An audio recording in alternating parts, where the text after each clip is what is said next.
Like it's the perfect formula to tell us, but we're too crazy to talk about it. But we deep down, we all know it. You know what I mean?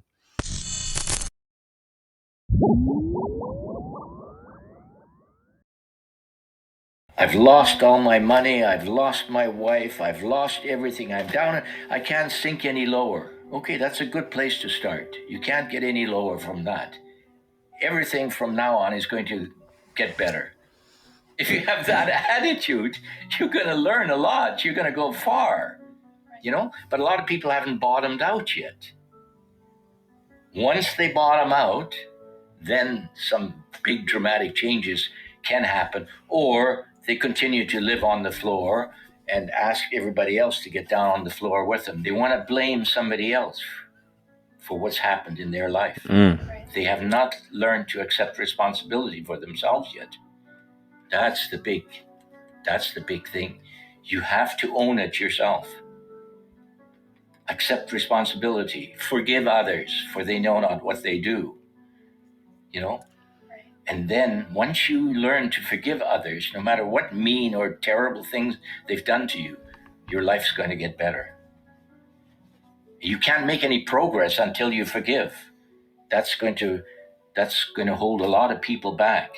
Forgive them, no matter what they did to you. No matter what, you have to forgive them. Once you can do that, you can move on with your life. I like that message, and it makes sense. So we all gonna hit some sort of rock bottom, what we consider rock bottom at that stage of our life, and we're either gonna like grow, or we're gonna blame others, drag people down, ruin relationships. So when you hit what you think is rock bottom, just push. That's the time to start working, man. I reckon this one's going to get the pseudoscience gurus to bounce their heads off the wall. How much fuel do you reckon they used just to get out of Earth's orbit on the Apollo 11 mission? Because once again, the maths just ain't mathing. This is a fuel tank holding 60,000 gallons worth of fuel. Now, just for the Apollo 11 mission, the Saturn V rocket, to get out of Earth's orbit, it needed 203,400 gallons of kerosene fuel and 318,000 gallons of liquid oxygen. And to fully get to the moon, they needed to use 950,000 gallons of fuel. Once again, this is 60,000 gallons. And we're led to believe that this rocket used 950,000 gallons just to get to the moon. Then a further 950,000 essentially to get back and land perfectly. Where are they fitting all that fuel? This was just for entertainment, guys, and I'm as fictional as a dinosaur, baby. It's almost 2 million gallons to get there and back. No, it's just little things like this, like little maths like this, little kind of things they bring out, these numbers. It just don't make sense. You can't fit 2 million gallons in a spaceship like that if that's 60,000. Nah. We're all bored now. But has it ever occurred to you, Wally, that the process that creates this boredom that we see in the world now may very well be a self-perpetuating, unconscious form of brainwashing created by a world totalitarian government based on money, and that all of this is much more dangerous than one thinks, and it's not just a question of individual survival, Wally, but that somebody who's bored is asleep, and somebody who's asleep will not say no? See, I keep meeting these people. I mean, just a few days ago, I met this man whom I greatly admire. He's a Swedish physicist, Gustav Bjornstrand, and he told me that he no longer watches television, he doesn't read newspapers, and he doesn't read magazines. He's completely cut them out of his life because he really does feel that we're living in some kind of Orwellian nightmare now, and that everything that you hear now contributes to turning you into a robot. When I was at Findhorn, I met this extraordinary English tree expert who had devoted his life to saving trees. Just got back from Washington, lobbying to save the redwoods. He's 84 years old. He always travels with a backpack because he never knows where he's going to be tomorrow. And when I met him at Findhorn, he said to me, "Where are you from?" And I said, "New York." He said, "New York. Yes, that's a very interesting place. Do you know a lot of New Yorkers who keep talking about the fact that they want to leave but never do?" And I said, "Oh, yes." And he said, "Why do you think they don't leave?" I gave him different banal theories. He said, "Oh, I don't think it's that way at all." He said, "I think that New York is the new model for the new concentration camp, where the camp has been built by the inmates themselves, and the inmates are the guards, and they have this pride in this thing they built. They've built their own prison, and so they exist in a state of schizophrenia, where they are both guards and prisoners, and as a result, they no longer have, having been lobotomized, the capacity to leave the prison they've made, or to even see it as a prison." And then he went into his pocket and he took out a seed for a tree and he said, "This is a pine tree." He put it in my hand and he said, "Escape before it's too late." See, actually, for 2 or 3 years now, Chiquita and I have had this very unpleasant feeling that we really should get out. And we really should feel like Jews in Germany in the late 30s. Get out of here. Of course, the problem is where to go, because it seems quite obvious that the whole world is going in the same direction. See, I think it's quite possible that the 1960s represented the last burst of the human being before he was extinguished. And that this is the beginning of the rest of the future now, and that from now on, there'll simply be all these robots walking around, feeling nothing, thinking nothing. And there'll be nobody left almost to remind them that there once was a species called a human being, with feelings and thoughts, and that history and memory are right now being erased, and soon nobody will really remember that life existed on the planet. Yeah. So characters in these kind of films will tell us the stuff that we need to know, like the programming, the predictive programming, but they'll always be looked at as the crazy person. So anyone that repeats it and tells their peers, "Oh, I believe this," "Oh, don't be like that guy in that film," that gets the perfect formula to tell us, but we're too crazy to talk about it. But we deep down, we all know it. You know what I mean? Watch this amazing ISS footage of two anti-gravitic craft flying in Earth's atmosphere. Who or what is flying these objects? Humans? Pleiadians? Let's slow them down a bit. They're like flying coffins.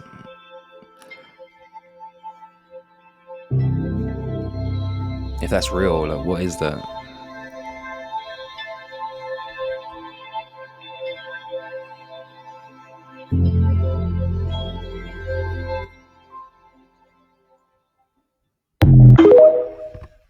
If it's real, that's a UFO. Did not just say this. How they deflect attention from themselves is by criticizing the morals of others. Because what I'm about to reveal is the unnerving truth of what really happened. And even though 99% of you won't be able to stomach it, I have to show you. Now look, Elon Musk is one of those people. He's a revolutionary. He's done countless things. Rockets, solar, Tesla. Now he's undeniable. Everything changed when he went live on this video and exposed not only Diddy, but Epstein and what they really did. And don't get me wrong, this video is unnerving. But it makes you think is that if Diddy was able to last this long without anybody saying anything, and Epstein for what they did over these countless years, then what other secrets are they keeping from us they don't want us to know? But because Elon Musk did leak this, I just can't trust anybody anymore. I mean, just take a look at this. Between Diddy and Epstein, there's probably several thousand hours of footage here. Yeah.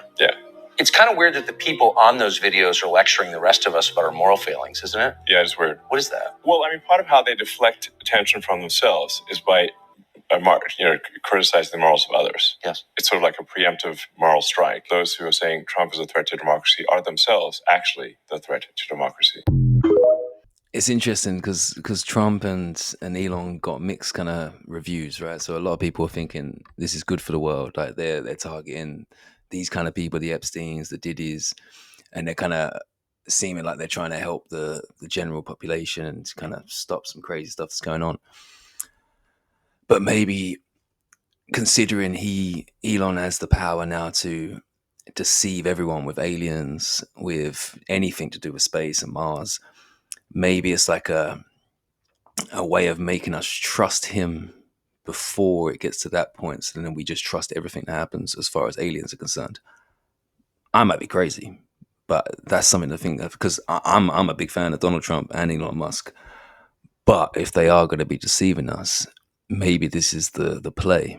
Is give us what we want, give us the Epstein list, give us the Diddy list, get some people in prison, and then later on down the line, screw us over.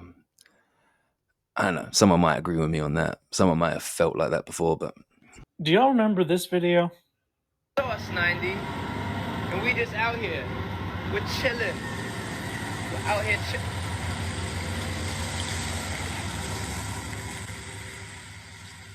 I hear it.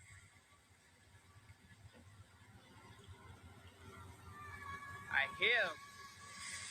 Where's she at? Well, I've mentioned a couple of times in other videos that I actually had the chance to interview this gentleman, and he spilled all the tea.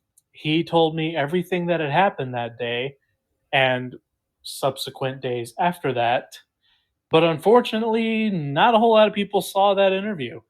So I finally found the complete video. It's about an hour, hour and a half, give or take, and I have it uploaded to my YouTube channel. So right after you're finished watching this video, get on over to my YouTube channel and feel free to just watch the entire thing right there. He goes through everything. He addresses all the concerns, questions, everything. It was pretty great. So go ahead, head on over to my YouTube channel and you can watch the full thing over there. Also, if you have an experience that you'd like to talk about or share about, let me know and we'll get something worked out. I'm sure you remember this story or these videos at least. This guy, and then he suddenly just disappeared.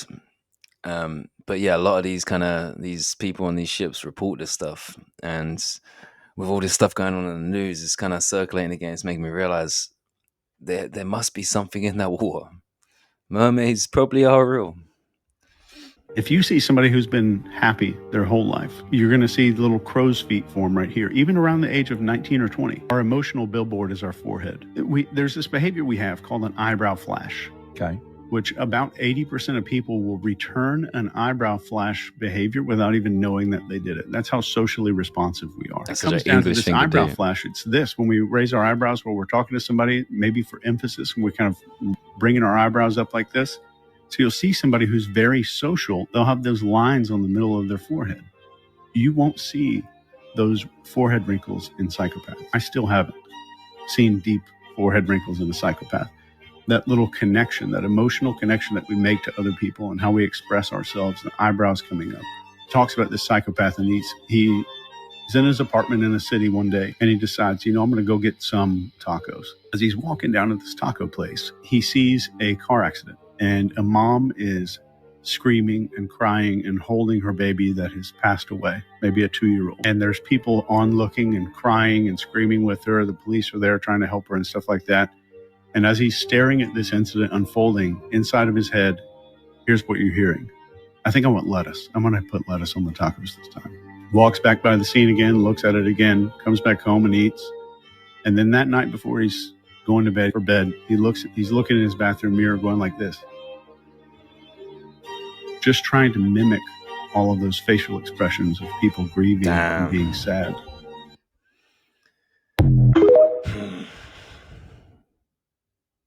I did hear we have a lot of similarities. What if I told you the reason pigs' eyes look so human is more disturbing than you think? Think about it. Pigs don't just have human-like eyes. They have human-like skin, human-like organs, human-like emotions. But no one asks why. No one stops to question it. Yet, when you lock eyes with certain pigs, when you really look at them, something feels off. Too aware, too familiar. Like there's someone trapped behind that gaze. And maybe there is. See, pigs aren't just similar to humans. They are too similar. Their skin, used for burn grafts, their heart valves, transplanted into human bodies, their organs, so close to ours that scientists are now experimenting with full pig-to-human organ transplants. Coincidence?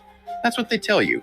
But if it's just coincidence, why does every part of them feel like a compatible version of us? And it's not just physical. It's their minds, too. Pigs recognize their own names. They dream. They mourn their dead. They cry for lost companions. Some have even been caught playing video games. Not for food, not for survival, but out of sheer boredom. So tell me, why? Why is there an animal walking around with human-like organs, human-like skin, human-like emotions? Maybe the answer is darker than you think. This is just a theory, not a fact. Damn. I guess the crazy theory is that we're part alien, part pig. Rational explanation would be that just we're so similar to animals on this planet, we just still don't realize. Either way, I'm done eating pork. Universe. This is a question that's back in the spotlight as government officials speak out in a new documentary. Here's ABC's Andrew Denberg with the story. I have seen with my own eyes non-human craft and non-human beings. An explosive documentary is setting out to prove aliens are real and the government is covering it up. The new film, The Age of Disclosure, claims to reveal an 80-year cover-up of the existence of non-human intelligent life and a secret war amongst major nations to reverse engineer technology of non-human origin. You think for a second that they wouldn't consider using it to achieve their ends of domination? It features more than 30 U.S. officials speaking out on the alleged existence of aliens and UFOs, including Secretary of State Marco Rubio. Even presidents have been operating on a need-to-know basis, but that begins to ramp out of control. There's a reason why they're releasing it now. South by Southwest they're Film letting this Festival film come out. Kind of spread like wildfire amongst those who are in the inner circle on this within our government, and they started to realize this is a unique opportunity to bring the truth out. I think it gave them an opportunity to tell their side of the story, and they had absolutely nothing to gain but public humiliation. I mean, myself, I've lost contributors. This is the biggest discovery in human history. Reaction has been mixed. One person posting, "Spreading the word about this topic is the most important story in the history of humanity," but another saying, "Not a single scrap of verifiable."